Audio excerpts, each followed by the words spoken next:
বন্ধুরা, আসসালামু আলাইকুম।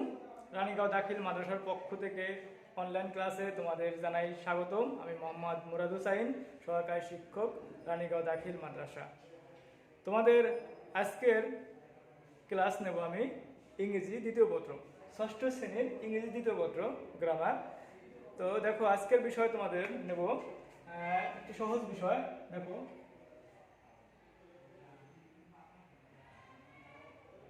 সেন্টেন্স। আমরা মোটামুটি সবাই এই কথাটির সাথে পরিচিত আছি। সেন্টেন্স সেন্টেন্স মানে কি? সেন্টেন্স মানে হচ্ছে বাক্য। বাক্য। এখন দেখো, সেন্টেন্স মানে বাক্য আমরা সবাই জানি। বাক্যটা কি আমরা আগে বাংলায় বুঝি, পরে ইংরেজি বুঝবো। বাক্যটা কি? যখন পাশাপাশি বা একত্রে এক বা একাধিক অর্থবোধক শব্দ একত্রিত হয়ে একজন ব্যক্তির বা বক্তার মনের সম্পূর্ণ ভাব প্রকাশ করে, তখন তাকে আমরা সেন্টেন্স বা বাক্য বলি। আমি আর একটু বুঝাই বলি। দেখো, আমরা যখন একটি কথা বলি, আমরা যখন কোনো কথা বলি, কথাটা যদি সম্পূর্ণ না হয় তাহলে কিন্তু সেটা বাক্য নয়।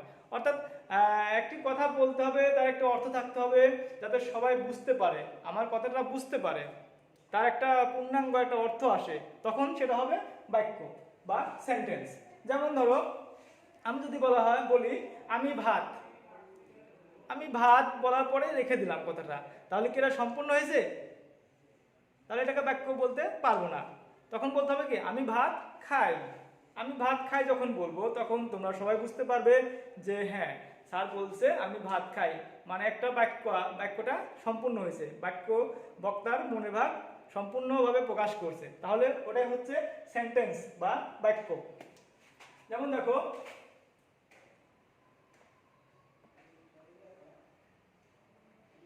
রহিম গোস টু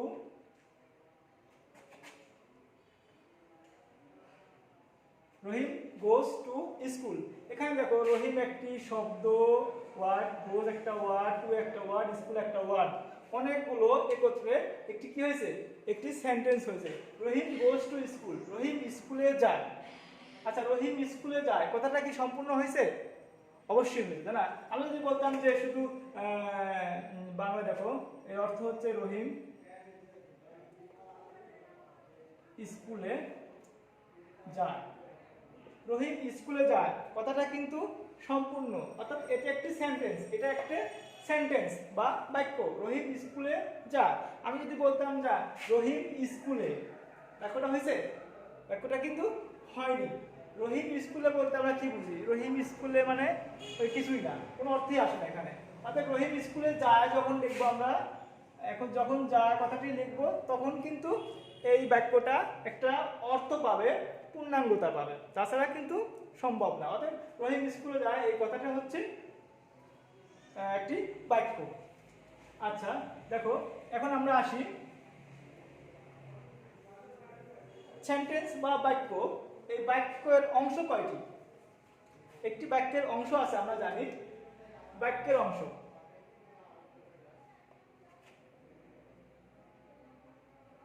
বাক্যের অংশ আমরা জানি দুইটি।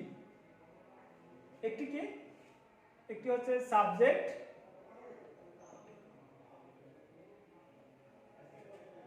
দুই নম্বর হচ্ছে প্রেডিকেট। সাবজেক্ট মানে কি? উদ্দেশ্য, বা আমরা বলি যাকে বলি কর্তা, আর এটা হচ্ছে বিধেয়। বিধেয়। দেখো, সাবজেক্ট মানে কর্তা বা উদ্দেশ্য, প্রেডিকেট মানে বিধেয়। আচ্ছা দেখো, দুইটি অংশ আমরা কিভাবে বুঝবো কোনটা কোন অংশ? সাবজেক্ট কোনটা, একটি বাক্যের সাবজেক্ট কোনটা, একটি বাক্যের বিধেয় কোনটা বা প্রেডিকেট কোনটা, আমাদের অবশ্যই এটা জানতে হবে। আচ্ছা, আমরা বলি সাবজেক্টটা কি। সাবজেক্টটা কি? সাবজেক্ট মানে কর্তা। আমরা জানি আমাদের পরিবারের কর্তাকে আমার বাবা, অর্থাৎ আমার বাবা কাজ করে নিয়ে আসে, আমাদেরকে কি খাওয়ায়, আমাদের বড় করেছে কষ্ট করে। অতএব তাহলে কর্তা হচ্ছে কি? সাবজেক্ট। সাবজেক্টে হচ্ছে কর্তা। একটি বাক্যে দেখো, রহিম গোজ টু স্কুল, এখানে সহজভাবে নিবা তোমরা, রহিম গোস টু স্কুল, এখানে কাজ করছে কে? এখানে কাজটা করতেছে কে? রহিম গোস টু স্কুল, স্কুলে কে যাচ্ছে? রহিম যাচ্ছে, অর্থাৎ এই রহিমটা হচ্ছে সাবজেক্ট।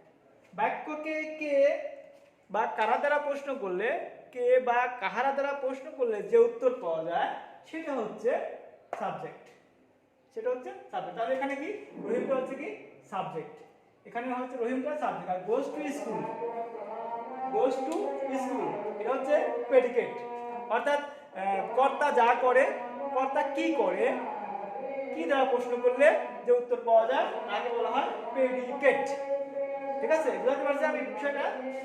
দেখো আরেকবার বলি, একটি সেন্টেন্সের দুইটি অংশ থাকে, একটি সেন্টেন্সের দুইটি অংশ থাকে। ওকে দেখো আমি আবার বলছি, একটি সেন্টেন্সের মেইন দুইটা অংশ থাকে, একটি হচ্ছে সাবজেক্ট, বাকিটা হচ্ছে প্রেডিকেট। সাবজেক্ট মানে কি? উদ্দেশ্য, আর প্রেডিকেট মানে বিধেয়। তাহলে আমরা বাক্যের মধ্যে যিনি কাজ করবে, যিনি কাজ করবে, যিনি কর্তা, যিনি প্রধান, তাকে বলা হয় সাবজেক্ট। আর যিনি হচ্ছে কর্তা যা করবে তাই হচ্ছে প্রেডিকেট। এখন দেখো হি ইটস রাইস, সে ভাত খায়, কে ভাত খায়? সে ভাত খায়। এখানে কাজটা করতেছে সে, অতএব এটা কি? এটা হচ্ছে সাবজেক্ট। আর কি খায়? ভাত খায়, এই সবটুকু হচ্ছে কি প্রেডিকেট, প্রেডিকেট। তো তোমরা আপাতত বুঝতে পারছো যে সেন্টেন্সের দুইটি অংশ কি কি এবং কার নাম কি, অর্থাৎ বাক্যের যিনি কাজ করে তাকে বলা হয় সাবজেক্ট, আর যা করে তা হচ্ছে প্রেডিকেট। ওকে, দেখো আমরা জানি সেন্টেন্স কয় প্রকার? সেন্টেন্স আমরা জানি 5 প্রকার। দেখো সেন্টেন্স 5 প্রকার। সেন্টেন্স 5 প্রকার, যথা 1 নাম্বার অ্যাসার্টিভ সেন্টেন্স বা বর্ণনামূলক বাক্য। আচ্ছা দেখো আমি একটি একটি করে তোমাদেরকে করাবো। অ্যাসার্টিভ সেন্টেন্স বা বর্ণনামূলক বাক্য বা বিবৃতিমূলক বাক্য। এখন অ্যাসার্টিভ মানে হচ্ছে বর্ণনামূলক, অর্থাৎ আমরা যখন একটা কথা বলি, সাধারণভাবে যা বলি, কোনো কিছু স্বীকার করা, যেমন আমি ভাত খাই, আমি স্কুলে যাই, আমি হাসি, আমি কাঁদি, আমি দৌড়াই, আমি খেলা করি, এই সবগুলো হচ্ছে কি? এই সবগুলো হচ্ছে অ্যাসার্টিভ সেন্টেন্সের অন্তর্ভুক্ত। অর্থাৎ যাহা দ্বারা কোনো বর্ণনা বোঝায়, যাহা দ্বারা কোনো বিবৃতি বোঝায়, যে সকল সেন্টেন্স দ্বারা, যে সকল বাক্য দ্বারা আমরা কোনো বিবৃতি প্রকাশ করি, তাই হচ্ছে assertive sentence. Am I clear? Okay, দেখো অ্যাসার্টিভ সেন্টেন্স আমরা পেয়ে গেছি। অ্যাসার্টিভ সেন্টেন্স দুই প্রকার, একটা হচ্ছে কি অ্যাফার্মেটিভ,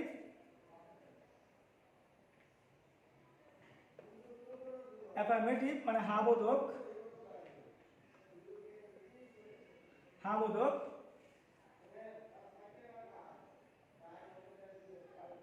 আর হচ্ছে কি নেগেটিভ, নেগেটিভ বা না বোধক। একটা হচ্ছে অ্যাফার্মেটিভ হা বোধক, আর হচ্ছে নেগেটিভ না বোধক।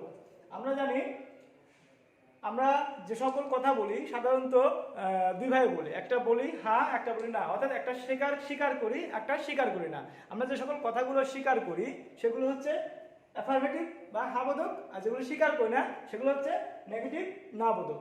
আচ্ছা, অ্যাফার্মেটিভের একটা স্ট্রাকচার দেখো, তোমরা লিখবা হচ্ছে প্রথমে সাবজেক্ট প্লাস মূল ভার্ব প্লাস অবজেক্ট, এটা হচ্ছে এটার স্ট্রাকচার। আর না বোধকের স্ট্রাকচার হচ্ছে সাবজেক্ট প্লাস ডু অথবা ডাজ অথবা ডিড প্লাস নট, তারপর হচ্ছে কি মূল ভার্ব,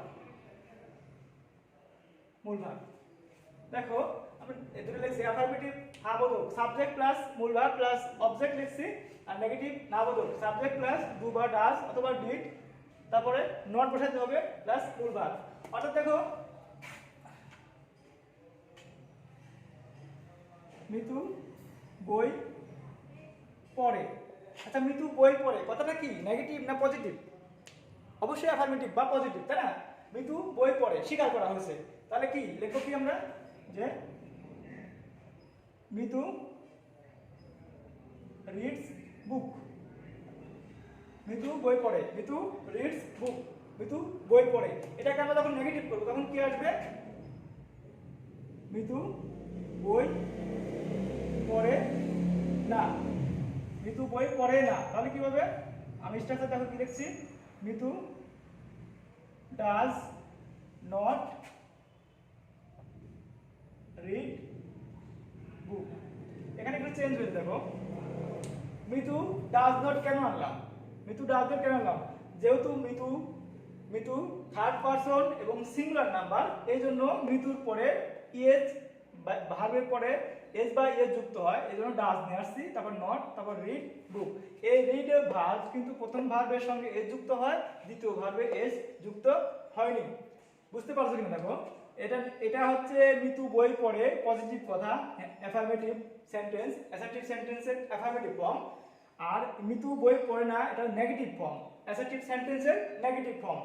প্রথম অ্যাফার্মেটিভ ফর্মের স্ট্রাকচার সাবজেক্ট প্লাস মূল ভার্ব। সাবজেক্ট হচ্ছে মিতু, রিড হচ্ছে মূল ভার্ব, বুক হচ্ছে অবজেক্ট।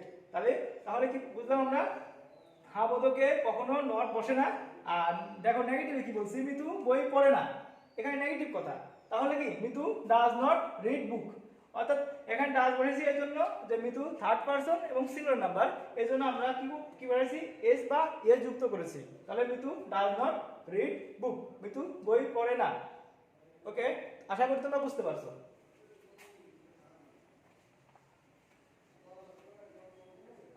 এবার দেখো দ্বিতীয় 2 নম্বরে,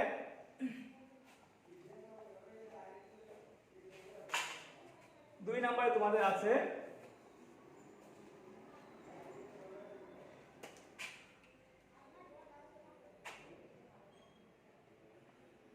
ইন্টারোগেটিভ সেন্টেন্স।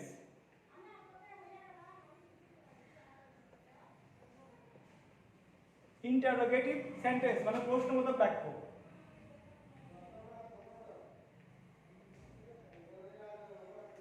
ওকে, আমি দেখেছি দেখো ইন্টারোগেটিভ সেন্টেন্স মানে প্রশ্নবোধক বাক্য। আমরা কথায় কথায় প্রশ্ন করি, অর্থাৎ শুধু বলি না যে আমি ভাত খাই। যদি আমি ভাত খাই তাহলে তোমাকে কেউ প্রশ্ন করতে পারে তুমি কি খাও, তুমি কি খাও, তুমি কি পড়ো, তোমার নাম কি, এরকম প্রশ্ন করতে পারে, ওটাকেই বলা হয় ইন্টারোগেটিভ সেন্টেন্স। অর্থাৎ যে বাক্য দ্বারা কোনো কিছু প্রশ্ন বা জিজ্ঞাসা করা হয় তাহাকে বলা হয় ইন্টারোগেটিভ সেন্টেন্স বা প্রশ্নবোধক বাক্য। চলো আমরা উদাহরণে যাই। দেখো আমরা বলি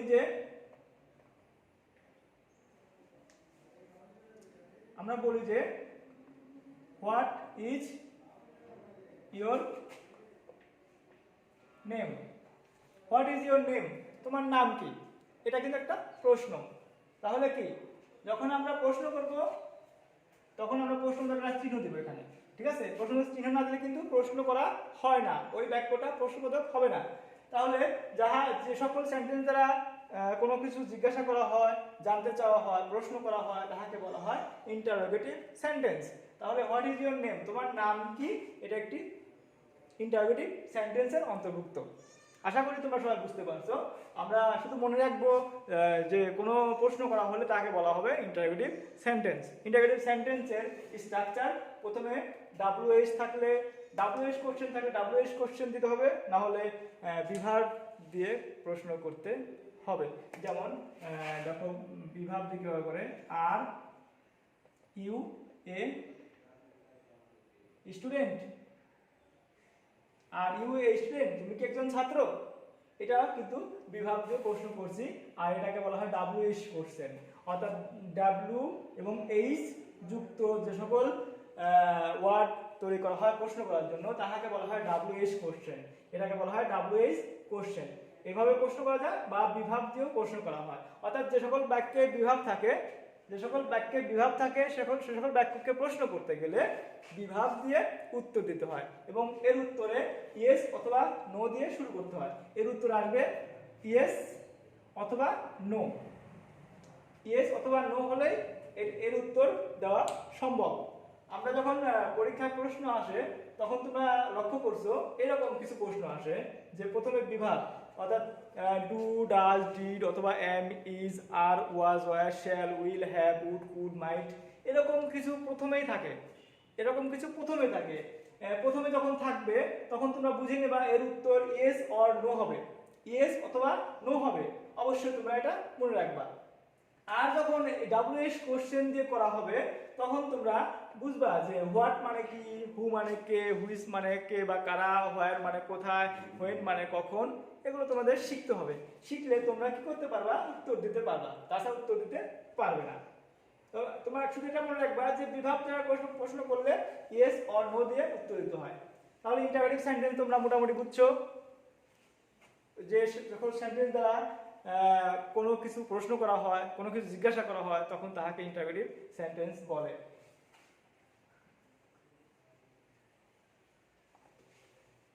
তাহলে দেখো 3 নাম্বারটা দেখো,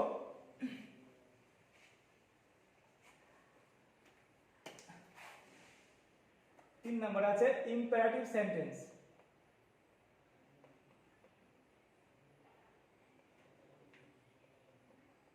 ইম্পারেটিভ সেন্টেন্স মানে হচ্ছে আদেশসূচক বাক্য।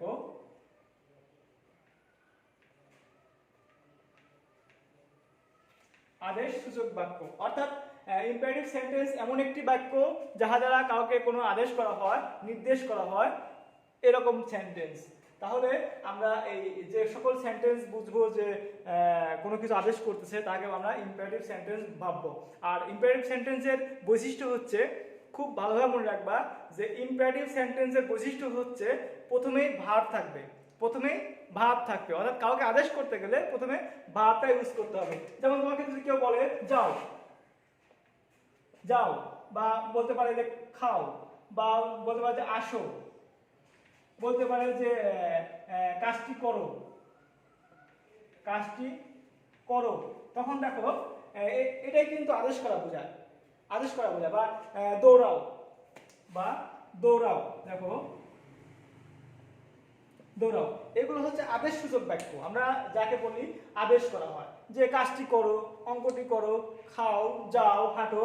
সেক্ষেত্রে দেখো আমি আগে বলছি এই সকল বাক্যে প্রথমে হয় ভাব, যাও শুধু গো, গো যাও, খাও ইট, ইট খাও, আসো কাম, কাজটি করো ডু দ্য ওয়ার্ক, কাজটি করো দৌড়াও রান।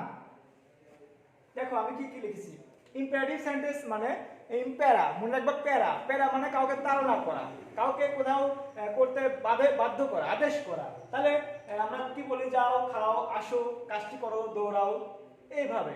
এটা হচ্ছে তোমাদের ইম্পারেটিভ সেন্টেন্স। আশা করি তোমরা সবাই বুঝতে পারছো। ওকে, আমি এটা এখানে রাখলাম, শেষ। তারপর দেখো চতুর্থ নাম্বার কি আছে, অপটেটিভ সেন্টেন্স।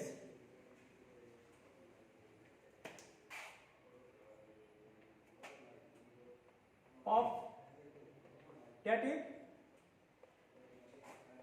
সেন্টেন্স বা কি দেখো অনুজ্ঞা, অনুজ্ঞাসূচক বাক্য বা অনুরোধ সূচক বাক্য বা প্রার্থনা সূচক বাক্য বলতে পারি আমরা, বা প্রার্থনা সূচক বাক্য, প্রার্থনা সূচক, প্রার্থনা সূচক বাক্য। দেখো অপটেটিভ মানে অনুজ্ঞা, অনুজ্ঞাসূচক বাক্য বা প্রার্থনা সূচক বাক্য, অর্থাৎ কোনো কিছু চাওয়া, কারো কাছ থেকে কোনো কিছু চাওয়া, প্রার্থনা করা ইত্যাদি বুঝাইলে আমরা অপটেটিভ সেন্টেন্স ভাববো।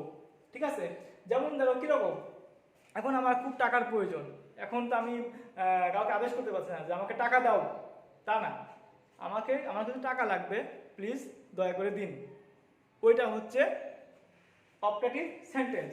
যেমন দেখো আমরা কি বলি যে মে আল্লাহ ব্লেজ ইউ, আমরা বলি মে আল্লাহ ব্লেজ ইউ, আল্লাহ তোমার উপর আশীর্বাদ করুক, দোয়া বা প্রার্থনা করলাম, তাই না। মে ইউ লিভ লং, দেখো may you live long, may you live long, দীর্ঘজীবী হও।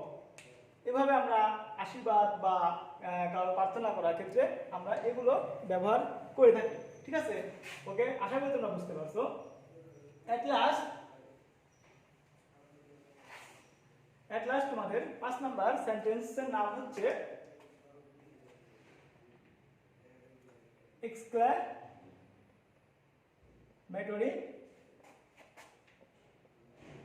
সেন্টেন্স বা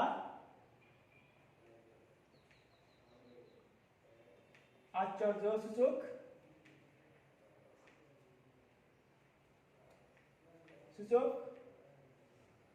বাক্য। এক্সক্লামেটরি সেন্টেন্স মানে আশ্চর্যসূচক বাক্য। ঠিক আছে, এখানে তোমাদের এটাকে কাকে বলে, এক্সক্লামেটরি কাকে বলে? যে সকল সেন্টেন্স দ্বারা আমাদের আবেগ, অনুভূতি, তারপরে আশ্চর্যসূচক বাক্য, দুঃখ, বেদনা, কষ্ট ইত্যাদি প্রকাশ পায়, তাহাকে বলা হয় এক্সক্লামেটরি সেন্টেন্স বা আশ্চর্যসূচক বাক্য। এখানে আমরা দুঃখ প্রকাশ করতে পারি এভাবে, দেখো, Alas, my father is dead.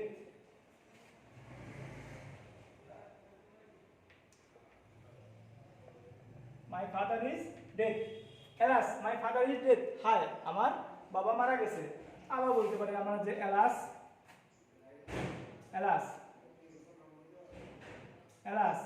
I am undone. হাই, আমার পোড়া কপাল। আবার বলি আমরা এইভাবে বলি, আমরা দেখো,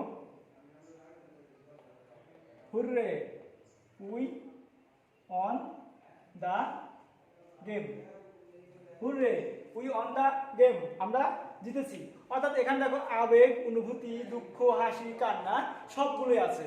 অতএব যে সকল সেন্টেন্স দ্বারা আমাদের মনের অনুভূতি, আবেগ, দুঃখ, কষ্ট, বেদনা প্রকাশ পাবে সে সকল সেন্টেন্সকে বলবো আমরা কি, এক্সক্লামেটরি সেন্টেন্স।